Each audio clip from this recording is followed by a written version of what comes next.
Disfruta con nosotros una buena taza de café. Uno casi puede predecir que va a aumentar en los homicidios y la violencia.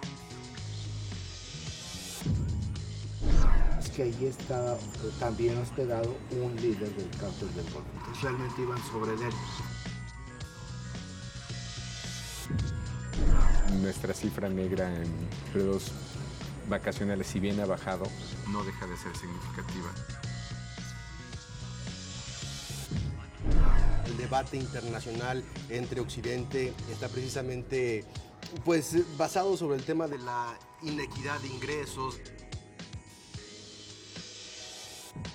El mejor debate y un sofisticado análisis con la información de primera mano la degustamos con una buena taza del primer café.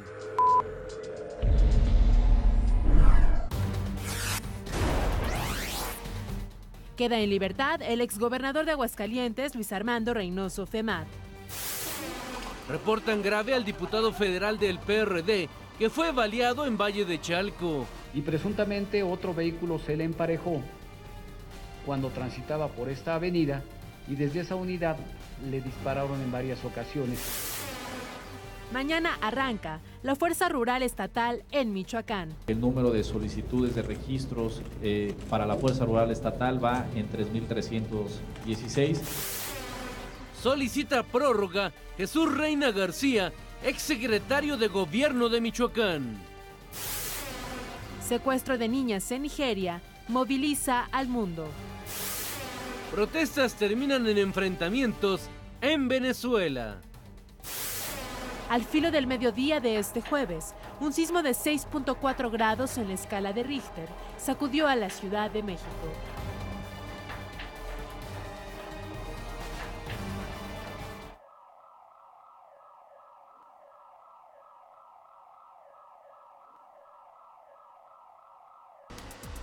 El Servicio Sismológico Nacional informó que el epicentro tuvo lugar 28 kilómetros al suroeste de Tecpan, Guerrero, y tuvo una profundidad de 17 kilómetros. El movimiento también se sintió en los estados de México, Morelos, Hidalgo, Jalisco, Puebla y Veracruz, donde se activaron los protocolos de seguridad. Usuarios de redes sociales difundieron videos del momento justo del sismo.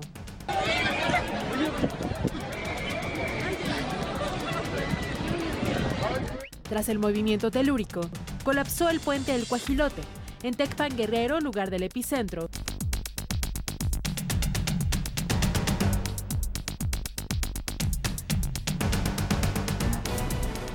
¿Qué tal? Muy buenos días, bienvenidos al primer café en este viernes 9 de mayo. Muchísimas gracias por acompañarnos como todas las mañanas. Nos saludamos con muchísimo gusto. Raimundo Rivapalacio, Francisco Abundis, ¿cómo están? ¿Qué tal? ¿Cómo les va? Muy buen día. ¿Cómo están? Oigan, estábamos platicando sobre cómo sentimos el temblor de ayer y coincidimos en que lo sentimos muy fuerte y por las reacciones de muchísima gente se sintió terriblemente poderoso sin haber sido realmente tan fuerte, 6.4 grados en la escala de Richter, pero la sensación, ahora sí es como el clima, ¿verdad?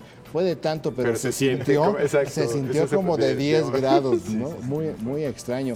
No, es el segundo tema en el PAI. El primer tema es algo que aquí mencionábamos, que estuvo muy fuera del PAI informativo que nos proporciona Intelite ayer, que comentamos, sí le entramos al tema sobre la economía, pues hoy sí es el principal tema del PAI informativo con 23% de los impactos, donde el secretario de Hacienda, Luis Videgaray, niega que haya una recesión. Es un debate muy interesante porque tiene que ver cómo se establece la definición de recesión. Ayer reportábamos que el INEGI dice hay recesión, los indicadores muestran que hay una recesión porque es el segundo trimestre a la baja. Pero el secretario Videgaray lo que está planteando, que es algo que dicen los economistas, la recesión realmente donde se ve es en el empleo, y el empleo no está en caída como marcan los indicadores. Es una discusión técnica en la cual sí, el secretario de Hacienda y también el secretario de Economía, Ildefonso Guajardo, salieron ayer rápidamente a decir no hay una recesión en la economía, los indicadores muestran una recesión, pero se queda a nivel a nivel técnico en términos de indicadores. Pero no deja de ser interesante la discusión en términos de cómo está armado el indicador y qué periodo está midiendo. No, por supuesto que no, y por supuesto que esto tampoco significa que no haya una contracción en la economía. O sea, puede haber una discusión técnica sobre si hay o no recesión, pero no sobre la contracción de la economía. Pues eso tiene 23% de los impactos, 22% de los impactos tiene que ver con el sismo. Claro, aquí el PAE informativo refleja nuestra cultura chilanga. Nuestra cultura chilanga, porque el sismo, lamento decir, y eso que yo soy del Distrito Federal, lamento decir que no fue propiedad del Distrito Federal, sino que se sintió en 6 estados y como vimos en este primer reportaje con el cual abrimos, bueno, pues en Guerrero sí hubo algunos daños, si no grandes, daños estructurales en la carretera, pues sí le va a significar otro problema más que arrastra a Guerrero por razones de desastre natural. Afortunadamente no hubo ninguna persona que resultara, bueno, ni muerta, ni tampoco y da la impresión herida. de que cada vez estamos más preparados, ¿no? Son como ensayos. Sí, la cultura cívica de prevención. Bueno, sí, la verdad, yo no sé por qué, pero nunca había tocado a nivel de calle un sismo. Siempre me ha tocado ser evacuado. Y la verdad es que pues pude apreciar la forma cómo está de bien organizada la sociedad y todos los edificios públicos, los hoteles, los restaurantes, cómo lo hacen a una velocidad enorme. La organización, bueno, tanto que el jefe de gobierno Miguel Ángel Mancera mandó un mensaje de elogio a la sociedad por la manera como se comportó. Sí es un dato muy relevante cómo la cultura antisísmica se ha venido desarrollando. Y llega en el mes de abril, que fue uno de los meses con mayores movimientos sísmicos a nivel internacional, y seguimos con ese tipo de... Pero fíjate, inclusive, mira nada más cómo se movía, pero la gente salió muy, muy bien organizada. Yo no sé si ustedes vieron, el secretario de Hacienda precisamente estaba ofreciendo un discurso en Palacio Nacional cuando empezó el sismo. Le vi los ojos, nada más guardó la compostura, guardó la compostura, estaba viendo y la gente se empezó a parar, entró el Estado Mayor a evacuar a todo mundo. Y fue muy pertinente su llamado de con calma, ¿no? Salimos. Mira el puente, esto es lo que mencionábamos del puente en Guerrero, que este es un costo adicional, como si no tuviera ya bastantes problemas con desastres naturales Guerrero. Bueno, no, los dioses de la naturaleza no han estado con Guerrero en el último año. Y esto, pero como decíamos respecto al tsunami en Chile y a su propio temblor, ¿no? Son eventualmente costos políticos. Si lo ves a futuro, esto implica que el gobernador va a tener que hacer algún tipo de compromiso de cuándo esto va a estar reparado. ¿Cuándo va a estar? ¿De dónde va a sacar el dinero? Tiene que transferirlo. Mira nada más el puente, se cayó el puente, porque fue, por eso te digo, fue de 6.4, pero se sintió como de 10. Bueno, aquí el puente en el área de Tecpan de Galeana en Guerrero, cerca de donde fue el epicentro, pues nos demuestra que el jalón fue bastante fuerte. Ahora, el tercer tema es el reporte del INEGI sobre la inflación. Y reporte el INEGI que tenemos la inflación más baja en 6 meses. La inflación en el último mes fue negativa, fue 0.19% negativa. Es una deflación, además que la deflación no necesariamente está sucediendo únicamente con la inflación, ¿no? Se consideran varios factores, pero digamos sí hay una deflación de 0.19%. Hay que decir que la deflación no necesariamente es positivo. Esto está bien porque está dentro de los márgenes, pero una deflación te dice también que hay algo que no está del todo funcionando en la economía. Bueno, cuando se junta con otros factores, pues es el desastre en 1973 en varios países en el mundo. No es el caso mexicano. Finalmente, de lo que queremos hablar es que no sean profecías autocumplidas. Exacto. Algo que en economía es muy, muy recurrente. Bueno, 0.19% de inflación negativa en el último mes, reporta el INEGI. El cuarto tema es esta reunión que está realizando la Secretaría de Gobernación. En específico, se le encargaron a Xuy Tenorio sobre el programa de prevención al delito, que ha tenido bastantes buenas presentaciones, muy importantes algunos de los discursos. Registra 18% de la prensa en abstracto, pero hay algo realmente relevante aquí, porque el secretario de Gobernación, Miguel Ángel Osorio Chong, en el discurso que él dio ayer, anunció que el próximo martes se anuncia una nueva estrategia de seguridad en Tamaulipas. Me parece que el discurso del secretario Osorio Chong es muy importante lo que está anticipando para la próxima semana en Tamaulipas. El martes, ¿no? El próximo martes. 18% de los impactos. Y lo otro tal vez que es distinto, o toma un giro distinto, Raimundo, en esta nuevamente visión de liderazgo, es que fue regional. Entonces se convocó a la presidenta del BID, es una visión regional, no solamente nacional. Yo le haría dos temas, nuevamente esta idea de tomar liderazgo y ver los problemas más allá de nuestras fronteras. Porque este es un tema transfronterizo. Este tema, la seguridad, como algunos otros temas, pero en este particular tema, es imposible verlo de manera focalizada. Si no se ve y se atiende regionalmente, no hay posibilidades de que esto se resuelva. Ha sido muy buena reunión la que organizó la Secretaría de Gobernación sobre la prevención al delito esta semana.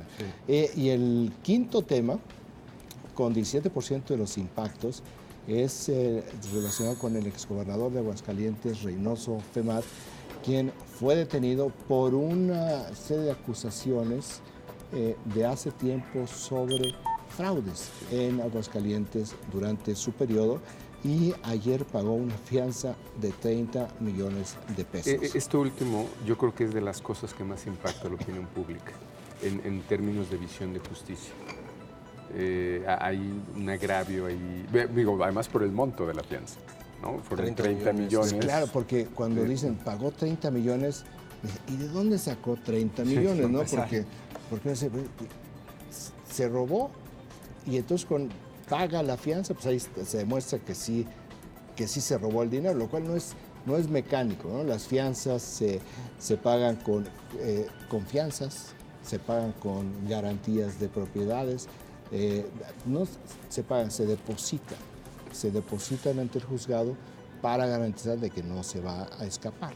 El hecho de que el monto sea tan elevado significa que el juez dice, bueno, tú estuviste ya huyendo, entonces tenemos que elevarte el monto de la fianza para inhibirte a que no vayas a incurrir en un intento de fuga. No necesariamente la fianza significa que va de acuerdo a los montos por los cuales a él y a otros funcionarios de su gobierno los están acusando. Es simplemente porque ya hay el temor de que pudiera irse, pudiera convertirse en un prófugo de la justicia. A eso responde la fianza. Pues esto es lo que tenemos en el país, muy parejo en términos del interés de los medios en México, que tienen una distribución nacional. ¿No sienten que falta una nota? Sí, falta una nota que se ha convertido en un debate a partir de posiciones políticas, no de hechos. Y yo creo que te refieres a lo que está sucediendo con el caso del ex líder del PRI en el Distrito Federal, Cuauhtémoc Gutiérrez. Que lo toca Milenio. Que lo toca Milenio. Se ha convertido en un problema entre periodistas en redes sociales. Milenio, de alguna manera, sale a tomar una posición, y tiene que ver con la difusión, con la publicación y la difusión de una declaración ministerial. Es una declaración ministerial, no es una declaración periodística, ministerial, de una mujer que dice: a mí me pagaron por acusar a Cuauhtémoc Gutiérrez. Es muy serio. Bueno, es muy importante, porque aquí la discusión se va sobre hechos y dichos. Entonces, como no es políticamente correcto defender a Cuauhtémoc Gutiérrez, el hecho de que existe una declaración ministerial se convierte en tú estás defendiendo a Cuauhtémoc Gutiérrez. Es parte de lo que estamos viviendo en los medios mexicanos hoy en día. Pues son posiciones políticas donde nos olvidamos que en los medios de comunicación lo importante es el hecho, lo que esté debidamente corroborado, verificado, comprobado. Puede que no nos guste la realidad, pero si la realidad no nos gusta, no se puede modificar la realidad. Te doy tres datos que medimos hace 2 fines de semana. 30% del país se enteró del caso. 30% del país. 30% Un tema país. local. 30% del país. 60% a nivel DF. Alrededor de 78, entre 78 y 82% de la gente lo considera culpable. Por la manera como se planteó en los medios cuando esto salió. Y más del 50% cree que va a ser impune. Bueno, una gran radiografía. Ya está sentenciado. Sí. Entonces, que salga una declaración ministerial que es tan fuerte, es tan fuerte porque si alguien miente en una declaración ministerial, te vas a la cárcel. O sea, tú no puedes ir al juzgado y mentir, ¿no? Tú puedes mentir todo el tiempo, pero ya, y muchas veces no pagas consecuencias, pero ir a un Ministerio Público y mentir y te demuestran que mentiste. Falseamiento de declaraciones, ¿no? Estás falseando declaraciones. Sí. Varios personajes a lo largo de los años se han ido a la cárcel por falsear declaraciones. Sí. ¿No? Sí es un tema que falta y es un tema que, Paco, desmiénteme. La realidad, la verdad es irrelevante. La verdad jurídica va a ser irrelevante. Aquí tenemos una realidad política y es que Cuauhtémoc Gutiérrez, no importa, está políticamente muy marginado. Yo no me atrevería a decir liquidado políticamente, pero sí con muchos problemas para poder regresar a la vida pública. Es otro de los casos y creo que podemos hoy, hablaremos de algunos otros más adelante supongo, pero es muy complicado cuando la realidad está en contra del sentido común a veces o de lo que es políticamente correcto. Y estar en esa posición, creo que como tratamos los temas mediáticamente, a veces lo hace muy complicado. De decir que es probable que este señor no sea quien dicen que es, se oye terrible. Los medios deben buscar ir construyendo la verdad a partir de múltiples verdades. Pero cuando tú construyes una verdad a partir de percepciones, se acabó absolutamente. Pero se convierte ya en una constante. También, ¿no? Es decir, es una constante. Es una constante. Es una constante que llevamos en esta constante 20 años. 20 años de nuestra gran borrachera democrática en los medios, con algunas temporadas de unos excesos sorprendentes. Pero sí, muy recurrente. Nos vamos al corte. ¿Algo más que quieran resaltar de los periódicos? ¿Alguna nota más? También el tema de hoy van a dar la lista de la selección mexicana que va a ir al Mundial. Vamos a estar hablando más adelante del tema de Brasil. Hoy a las 12 del día, digo, también en nuestro país importante se da a conocer la lista de los 23 jugadores y tampoco está aquí no está en el país. Pero va a estar mañana, porque sí es muy importante, sí, claro. Muy importante para México la selección. No tan importante como para Dilma Rousseff, porque en México pues simplemente nos jugamos... Nos ilusionamos nos jugamos la ilusión contra la frustración, pero ya está jugando el gobierno. ¿Y qué números tiene la selección más cara? Pierna por pierna, ¿no? Es la selección más cara del Mundial. Pues son las 7 de la mañana con 18 minutos. Vamos a ir a nuestro primer corte aquí en el Primer Café y regresamos con mucha más información. Corte, regresamos.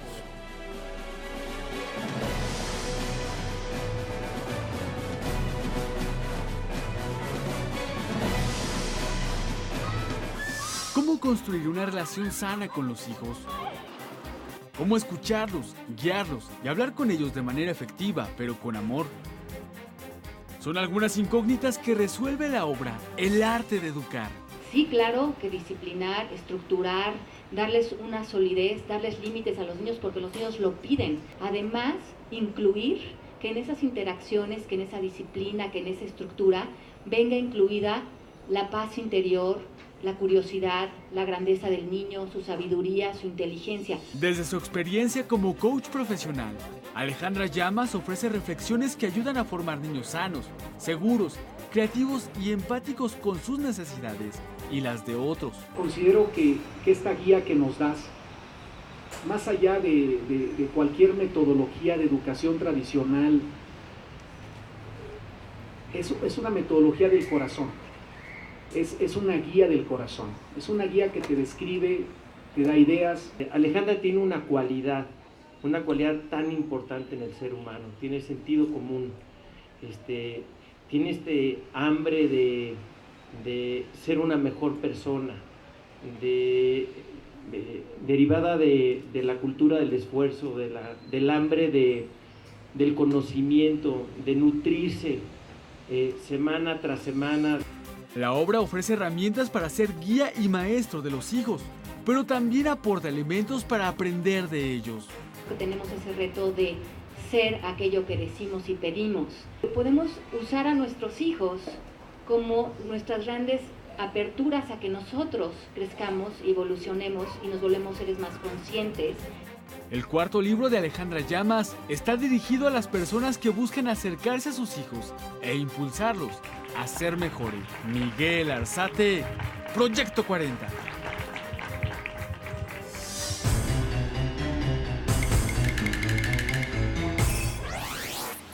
Maternidad en México. Hay 5.3 millones de madres solteras. 1 de cada 5 trabaja. El 42% trabajan fuera de casa.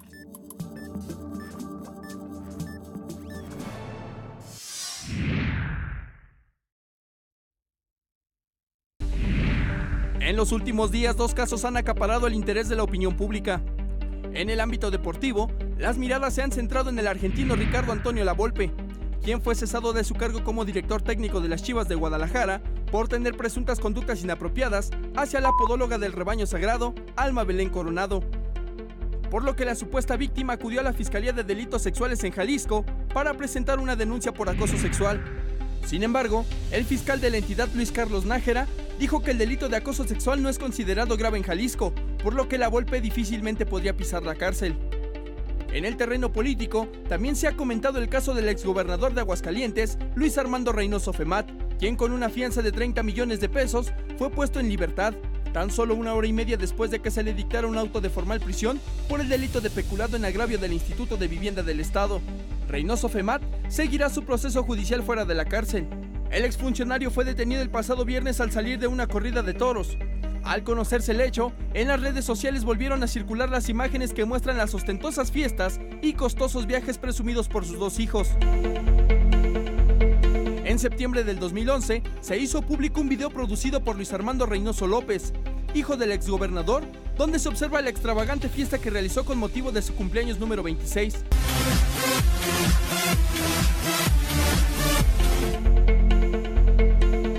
En octubre del año pasado, una investigación periodística documentó los constantes viajes de la hija de Femat, Graciela Reynoso López, a la zona turística de Dubái, donde la familia del exgobernador posee un exclusivo departamento. Tal es la admiración que la familia Femat tiene hacia Dubái, que durante su gestión Reynoso Femat mandó construir un edificio en Aguascalientes muy similar al emblemático hotel Burj Al Arab, considerado como el hotel más lujoso del mundo, donde una noche de hospedaje supera los $15,000. Regresamos con nuestros analistas a la mesa de El Primer Café. La escuela del escándalo, ¿verdad? Es que por más que quieras defender a algunos personajes, ¿no? Ahora, por eso también es, aquí lo mencionábamos de alguna manera con el caso de Cuauhtémoc Gutiérrez, es tan complicado. Es un asunto donde las emociones rápidamente te llevan a conclusiones. Y luego tienes que irte de regreso. Mira, el caso de Lavolpe es algo interesante. Un día era todo contra Lavolpe, al día siguiente era todo contra el dueño de las Chivas, Jorge Vergara, y luego siguió todo contra el dueño de las Chivas, y luego volvió, hasta el martes, volvió a cambiar por la declaración de ella. La podóloga salió a hablar y volvió a invertir. Ahora, en lugar de tomar un poco de distancia a los medios, es decir, las cosas se tienen que ver, pero a distancia, no hay que meterse tanto, precisamente porque en este balance pendular de los medios, no de los protagonistas, pues lo que se genera es mucha desinformación. Si se toma un poco más de distancia sobre los temas, se sigue registrando puntualmente todo lo que sucede, pero sin estar participando. Aquí vuelvo un poco al argumento sobre Cuauhtémoc Gutiérrez. Hay mucha confusión sobre periodismo y activismo. Y las dos son actividades legítimas, válidas, nada más que no se pueden mezclar, porque si se mezcla el activismo con el periodismo, pues lo que se genera es, insisto, desinformación. Creo que esas dos categorías son esenciales, básicas para entender desde dónde se está escribiendo, desde dónde se está analizando. Ahora, tú las tienes muy claras, pero yo creo que es muy fácil confundirse, ¿no? Cuando uno lee columnas que tiene el mismo valor, una de opinión, de activismo, y otra que puede ser simplemente de análisis, o como dices, la verdad periodística. Pero ahí, ¿no? ¿cómo se crónica. contrapone con lo que hablabas del tema de la opinión pública, la percepción pública, sin necesariamente tener que adentrarse al tema de las columnas y de las opiniones, sino la percepción que se genera como tal? Yo creo que podremos ayudar al público con una lista, ¿no? Que tú lo haces un poco en tu último artículo de cómo escribe desde el activismo y cómo se narra desde la crónica periodística. Es casi, si vamos a estos casos, es casi otra vez verdad histórica contra verdad jurídica, que a mí como me incomoda esa diferencia, pero creo que si lo llevamos al tema legal, de eso estamos hablando. Sí, yo menciono La Escuela del Escándalo, que es una obra de teatro de hace ya más de 100 años en Inglaterra, pero yo recuerdo un ensayo sobre prensa de Cecile Bock, una maestra, ya no es maestra, de la Universidad de Harvard, que hablaba sobre la prensa en el mundo, cómo cae en el escándalo, o sea, porque tampoco, pese a lo que piensan muchos en el Distrito Federal, tampoco la Ciudad de México es todo, es el universo, o sea, no tenemos el patrimonio de muchísimas cosas, ¿no? Entonces, no somos el centro del mundo, lamentablemente. Para muchos de ellos, este no es de donde salen todas las corrientes políticas y culturales que influyen en el mundo. Entonces, el problema del escándalo, por eso era el texto, es cómo son tan proclives los medios en el mundo a generar el escándalo. Mira, yo recuerdo, bueno, no recuerdo, es un hecho. Acaba de salir un libro pequeño de menos de 100 páginas, sensacional, del abogado doctor Jesús Zamora Pierce, que él fue asesor de Miguel Montes, que fue el primer fiscal del caso Colosio. Y en este libro, de menor de 100 páginas, él resume de una manera excepcional, desde mi punto de vista, las 40,000 hojas del caso Colosio. Donde, que no es fácil, ¿no? No, pero lo hace muy bien. Tú lo lees en un ratito, realmente. Bueno, este tema, que lo que él plantea es lo que dijeron 4 fiscales del caso. Todos los fiscales del caso Colosio llegaron a la misma conclusión de diferente manera o por diferente camino. Bueno, pues todavía hoy en día, el Mario Aburto, que está en la cárcel, que es el que le disparó a Luis Donaldo Colosio, no es Mario Aburto. Ya, lo demás, pues lo demás ya es irrelevante. Sí, si dicen, claro, la persona que está en la cárcel, que dicen que mató a Luis Donaldo Colosio, no es esa persona, pues ya, a partir de ahí, pues esa es tu verdad, histórica, no es tu verdad jurídica. Por eso saco el tema que llevamos ya, ¿cuánto? Llevamos 2 décadas. Más de 2 décadas sobre este tema y seguimos debatiendo. El caso de John F. Kennedy. Bueno, yo creo que no hay ningún caso de un magnicidio del cual se hayan difundido tantas cosas y sigue siendo una conspiración. Entonces sí, es un problema que tiene que ver con esta construcción de realidades a partir de percepciones. Y lo maleable que de pronto se hace la opinión pública ante estos virajes de la prensa. Les doy otro ejemplo reciente, el caso Cassés. A Florence ya la habíamos juzgado y otra vez 75% de la gente decía, esta mujer es culpable. Se genera la controversia, finalmente se pone duda sobre el tema y de ese es culpable 75%, a quién sabe, que venía en 25, se empareja. No le exculpa el público, no le exculpa, pero pasa de 75 a 50 es culpable, a 25 a 50 de quién sabe. Lo cual es una paradoja, porque todo esto se deriva de una discusión que no tenía que ver considera culpable o inocente, sino si el proceso fue adecuado o no. Y también vemos un escándalo y el manejo también de lo que hablabas, Ray, a nivel internacional. Donald Sterling, el dueño del equipo de los LA Clippers racista, en donde también los medios están involucrados y hay un debate si lo debe vender, si no lo debe vender, qué injerencia tiene la NBA.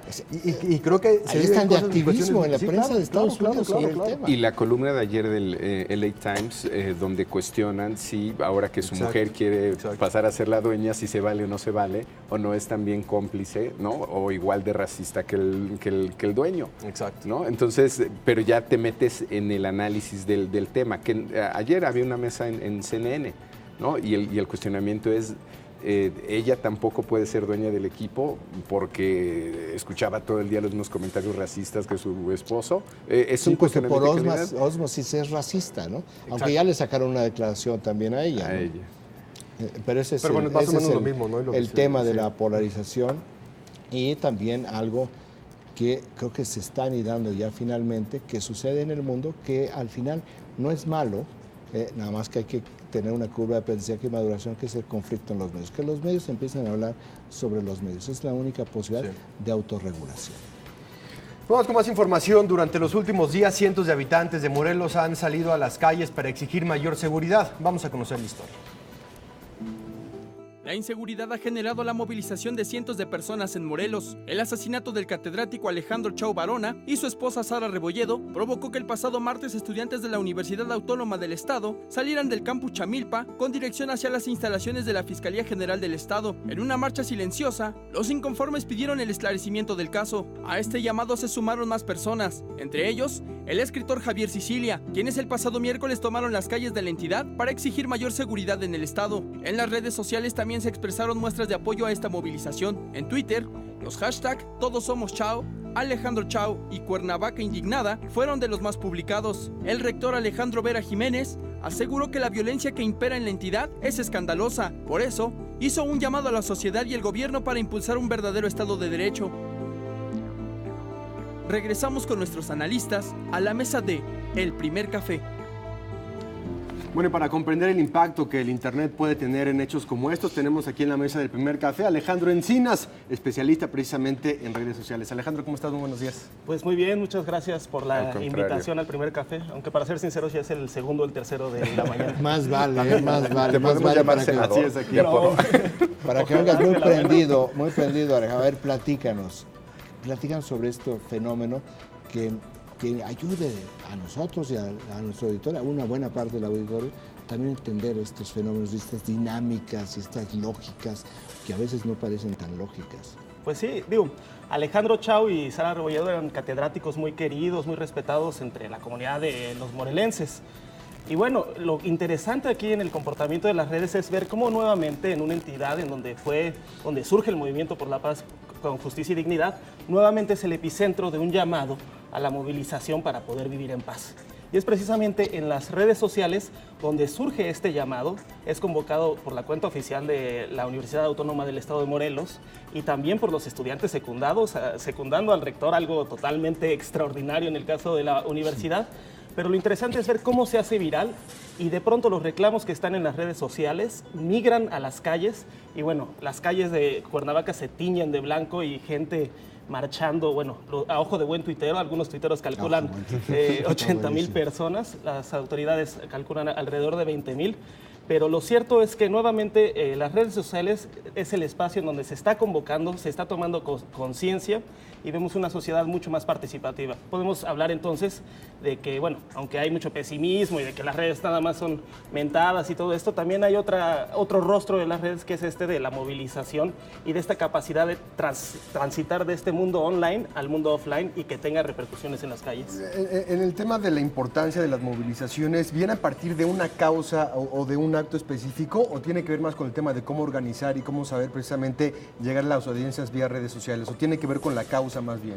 Pues yo creo que algo que aglutina a la sociedad es la causa. Yo creo que la sociedad morelense está desesperada, ha sido una tras otra. Recordemos, pues en 2011 precisamente surge el movimiento de Sicilia en Morelos por el asesinato de su hijo. Fue sede por ejemplo, de la captura y asesinato del capo Beltrán Leiva. Es decir, ha sido una entidad que en los últimos años ha registrado unas tasas de delincuencia organizada pues muy preocupantes, ¿no? La entidad con mayor de secuestros en el país. Y yo creo que eso aglutina. Y creo que las redes son el conducto o el medio en donde se ventila esta información, donde los ciudadanos intercambian estas perspectivas y se organizan. Es muy interesante ver cómo, pues sí, ante el pasmo o el miedo que podría causar en una situación de inseguridad, los mensajes en las redes motivan a la gente, cobran valor para salir a las calles. Creo que el tema es central. Y la otra parte del análisis es ver cómo ya las autoridades no están escatimando, no están descuidando este flanco. Hemos visto a Graco Ramírez, a la cuenta oficial de la Fiscalía de Morelos, hemos visto al secretario de Gobierno Meseguer, pues muy activos, muy preocupados por lo que está sucediendo en las redes. Ahí es en donde Graco se compromete a esclarecer este delito y le recuerdan ahí mismo en las redes, bueno, pero usted durante campaña se comprometió a que en 18 meses de gobierno iba a resolver esto. Bueno, precisamente el mes de abril pasado acaba de cumplirse ese plazo. Y bueno, sucede este trágico acontecimiento. Eso te iba a preguntar, si en las redes se está reflejando este compromiso que hizo, pues más que de campaña, fue de toma de posesión, ¿no? Fue el primer día de gobierno cuando dijo 18 meses, 1 año y medio. Y el otro elemento que no sé si esté impactando también pues a esta sociedad movilizada, el que hace menos de 2 meses dijo el gobernador que pues lo sentía mucho, pero aunque en percepción no se estuviera reflejando, sus números le daban la razón en términos de su cuenta, y eso, dado estos eventos, creo que es de lo que más puede agraviar a una sociedad.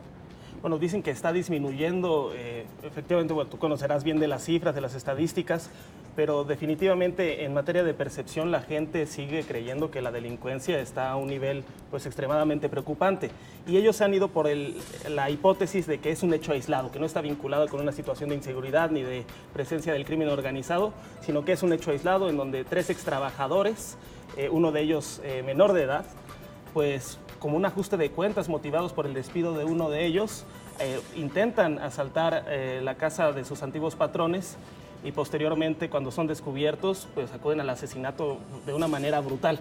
Pero si realmente es un hecho aislado, yo me pregunto, bueno, ¿en qué medio y bajo qué clima social, bajo qué condiciones crecieron estos 3 jóvenes para pensar que era apropiado o una vía... que nos lleva a otra discusión. Que lleva a otra discusión. ¿No? Los problemas sistémicos, sistémicos, qué palabra tan espantosa, es como hablar también de los problemas estructurales, ¿no? Pero que sí, muy parsoniano, en términos sociológicos. Pero que lleva a otro punto, ¿no? Cuando tú dices, bueno, ¿qué es lo que lleva? Bueno, pues hay que ver en qué entorno crecieron, qué es lo que sucedió a lo largo de su trayecto para ver en dónde están los problemas. Es el caso de Michoacán, ¿no? Un estado abandonado económicamente durante más de 40 años, bueno, pues tiene esto, ¿no? El caso de Ciudad Juárez, pues si el 30% de los jóvenes no tienen posibilidades de acceder a una escuela porque no hay escuelas, ni a la fuerza laboral porque tampoco son muy chicos para ir al mercado laboral, bueno, pues entonces tenemos una parte de ellos que son delincuentes o que vienen este tipo de reacciones porque además lo que tú dices fue brutal el asesinato. Bueno, ¿qué es lo que lleva en el psique para poder tener ese tipo de descarga de adrenalina y de no escrúpulos, ¿no? Son cosas que no los entiendo, no los vamos a resolver en esta mesa, aunque el primer café fuera inagotable. Pero, a ver, una pregunta que a mí me interesa mucho hacer. Hay muchas cosas que circulan en las redes sociales, pero no todas generan este tipo de reacción. Hemos visto que algunas sí. Y pasará a la movilización. Pero, sí, entonces, es el otro... ¿Cuál es qué tiene que existir para que una protesta, denuncia, movilización cibernética salga del online a lo que tú dices offline? ¿Cuál es el punto? ¿Tiene que ser un dato muy objetivo? ¿Tiene que ser un tema que cuestione a la sociedad en torno a un asunto? ¿Qué es lo que hace el traslado del mundo virtual al mundo real? Pues si me permites aventar una hipótesis muy apresurada. Tienes nada más 20 segundos. No, yo creo que tiene que ver con una acumulación de la indignación de la sociedad, que ya el activismo del clic no logra contener, y en el momento en que se derrama esa indignación es cuando se transita del mundo online al mundo offline.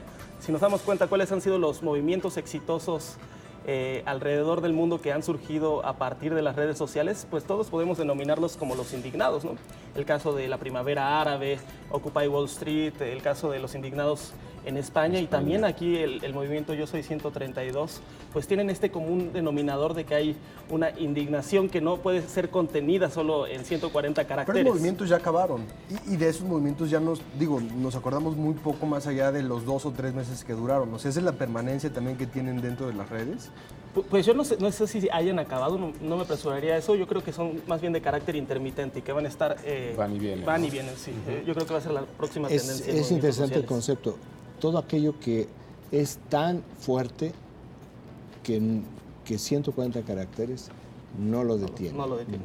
O sea, no importa el tipo de tema, es aquello que va más allá de lo virtual. Por eso sí los gobiernos están reaccionando. O sea, se ha creado una nueva arena de discusión pública. Ahora, ¿hasta dónde este caso reúne condiciones que no son fáciles de conseguir en otras situaciones? Una universidad, un maestro universitario muy popular, una sociedad en esta situación. Es decir, estamos hablando de una suma de condiciones que ya el mínimo agravio es simplemente lo que te destapa y te dispara algo como esto, ¿no? Es decir, estás más cerca del like o del, ¿no? ¿Cómo se dice? Dislike. No, de dislike. Me gusta, no me gusta, a salir a marchar. Que no se reúnen en tantos lugares. El promedio de uso de Internet en esta comunidad debe ser de 80%. Universitarios, 90, no, 100, no sé. Digo, pero no es el 30% nacional.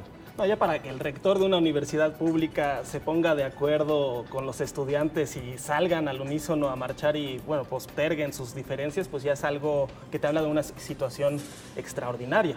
Y yo creo que el motivo, pues, es precisamente no solo la violencia, sino que efectivamente tanto Alejandro Chau como Sara Rebolledo eran personas, pues, con mucho trabajo, con mucho prestigio dentro de la comunidad académica en Morelos. Hace 6 meses hubo otro evento relacionado con la universidad, probablemente lo recuerdan, una fiesta, donde estuvieron involucrados estudiantes, donde hubo también toda una investigación. Es decir, ya la universidad también es, creo yo, es un público, un tipo de ciudadano que ya ha tenido...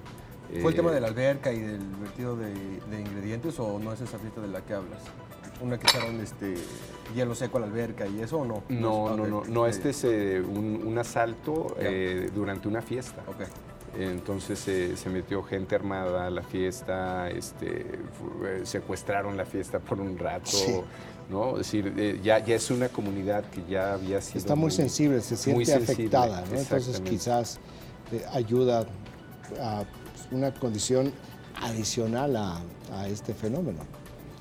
Oye, ¿y cómo has visto, Alejandro, la manera, ya más allá de Morelos, aunque puede ser Morelos el pretexto, la manera como los gobiernos en México han venido desarrollando pues sus estrategias de comunicación política en redes sociales? Pues yo creo que todavía no logran comprender por completo cómo funcionan las redes sociales. Y hay muchos gobernadores que acuden a la estrategia fácil de comprar bots, que son estos ejércitos de computadoras que replican el mismo mensaje. Los robots. Los robots, de alguien, ¿no? Bots, robots. Y de hecho, cuando estaba haciendo la investigación en Twitter, pues aquí también en este caso, en cuanto Jorge Meseguer anuncia vía Twitter además que ya se le dio con los responsables y que este delito ya no quedó impune, inmediatamente se accionan estos bots y comienzan a saturar las redes del mismo mensaje, no se preocupan siquiera de cambiarle una sola coma. Pero esto ya no es esa sociedad cuya molestia ya no se contiene en 140 caracteres, ya son otro tipo de intereses, ¿no? La gente y los tuiteros, que son personas pues, con mucho acceso a la información, ya no se creen esto. O sea, el bot es para el Twitter lo que el acarreado es para el meeting. Y yo creo que todavía... más barato. Sí, y mucho más barato, ¿no? Porque una sola persona puede administrar 500, no hay que dar despensas. Pero yo creo que en esa sintonía todavía están los gobiernos. También vemos una tendencia global a que Internet ya no va a ser como hasta ahora la conocemos, sino que más bien se pretende regular, limitar, poder controlar un poco los contenidos, bajar contenidos. Es decir, ya no se está pretendiendo transitar de un modelo libertario en donde podíamos intercambiar libremente información a uno en donde pues, se pretende ejercer mayor control centralizado desde los estados. Esa es, yo creo que las reacciones... ¿Se va a poder? No sé, ¿qué dices? Según entiendo, yo digo que no. Ya lo rasuraron eso. Hasta yo digo que no se puede. Bueno, en México, pero por ejemplo en Turquía no puedes ver YouTube, o en China no existe Facebook, existe otra red social. Es decir, sí se puede. Tecnológicamente sí se puede. Políticamente sí se puede. Claro, pero cuando un ciudadano conoce la libertad y se la quiere coartar, difícilmente lo van a poder lograr.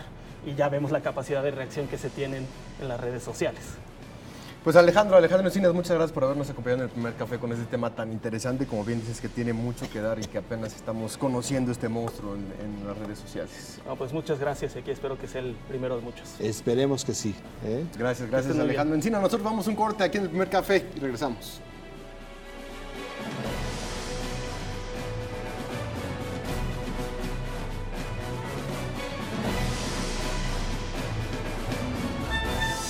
La Casa de Pueblos y Barrios de Coyoacán, Dr. Miguel León Portilla, abrió sus puertas.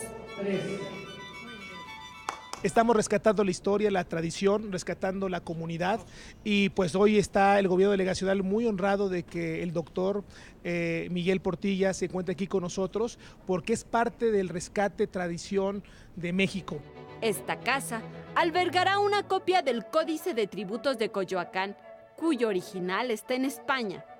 El investigador emérito y doctor en Historia por la UNAM, Miguel León Portilla, quien ha estudiado el documento desde los años 50, explicó parte del contenido de los pliegos que conforman el documento.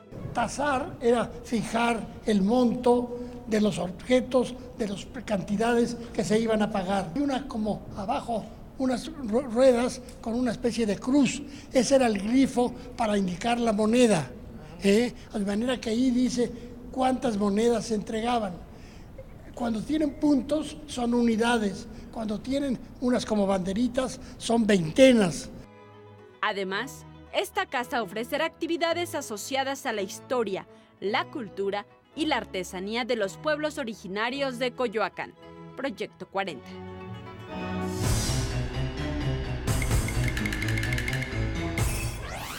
Gastos por el Día de las Madres. 2.346.000 pesos. Los restaurantes incrementan 92% sus ventas. Las florerías aumentan 80% sus ingresos.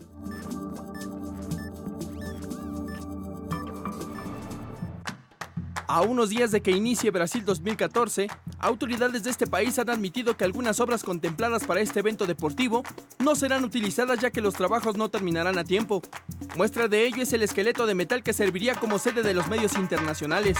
Los organizadores del Ayuntamiento de Curitiba señalaron que al lado de este edificio fueron instaladas casas de campaña donde los periodistas internacionales realizarán sus operaciones. Otro ejemplo es un monorriel vinculado con el Aeropuerto Nacional Congonhas de Sao Paulo, el cual no estará listo sino hasta 2015. Las obras de la nueva Terminal 3 del Aeropuerto Internacional de Guarulhos continúan en curso y solo 8 de las 25 aerolíneas contempladas operarán durante la justa de fútbol. En la ciudad de La Fortaleza, los trabajos de ampliación de una terminal de pasajeros no serán completados. Autoridades informaron que durante 90 días operará una sede provisional, mientras que en Cuiabá es poco probable que un sistema de tren ligero abra antes de que finalice el año.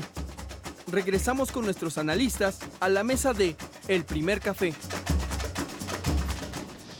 Bueno, aquí ya saben que yo no soy un brasileiro declarado, sino más bien un antibrasileiro. Bueno, estamos viendo... Esa es tu falta de ambición. Todos aspiramos a ser. Es que yo no tengo una vocación imperial como los brasileños. Vocación imperial desde 1808, no es actual.